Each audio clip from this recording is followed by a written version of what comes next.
ముఖ్యమంత్రి యనమల రేవంత్ రెడ్డి గారి ఆధ్వర్యంలో ప్రజాప్రభుత్వం ఏర్పడి డిసెంబర్ 7, 2024 నాటికి సంవత్సరం పూర్తవుతుంది. డిసెంబర్ 7, 2023 నాడు హైదరాబాద్లోని ఎల్బీ స్టేడియంలో ప్రమాణ స్వీకారం చేశారు. ప్రజాప్రభుత్వం ఏర్పడిన తొలి 48 గంటల్లోనే 6 గ్యారెంటీలలో 2 గ్యారెంటీలను మహాలక్ష్మి పథకం కింద రాష్ట్రంలో మహిళలు, ట్రాన్స్జెండర్లకు ఆర్టీసీ బస్సులలో ఉచిత ప్రయాణ సౌకర్యం కల్పించింది. రాజీవ్ ఆరోగ్యశ్రీ పథకం కింద అందించే వైద్య సేవల పరిమితిని 5 లక్షల రూపాయల నుంచి 10 లక్షల రూపాయలకి ప్రభుత్వం పెంచింది.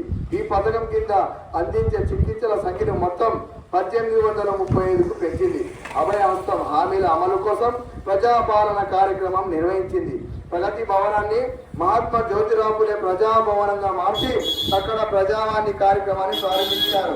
ఇచ్చిన హామీలకు కట్టుబడి 500 రూపాయలకు వంట గ్యాస్ సిలిండర్ సరఫరా, గృహజ్యోతి పథకం కింద 200 యూనిట్ల కంటే తక్కువ విద్యుత్ వినియోగిస్తున్న గృహాలకు ఉచిత విద్యుత్ అందిస్తుంది. పేద బడుగు వర్గాల సొంత ఇంటి కళ నెరవేర్చేందుకు ప్రతి నియోజకవర్గంలో 3500 ఇందిరమ్మ ఇల్లు నిర్మించాలని ప్రభుత్వం నిర్ణయించింది.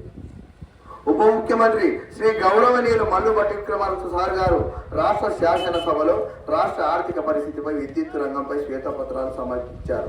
కవులు, కళాకారులు, సినిమా రంగానికి చెందిన వారికి ప్రజా కళాకారులు గద్దర్ పేరిట అవార్డులు ప్రదానం చేయాలని ప్రభుత్వం నిర్ణయించింది.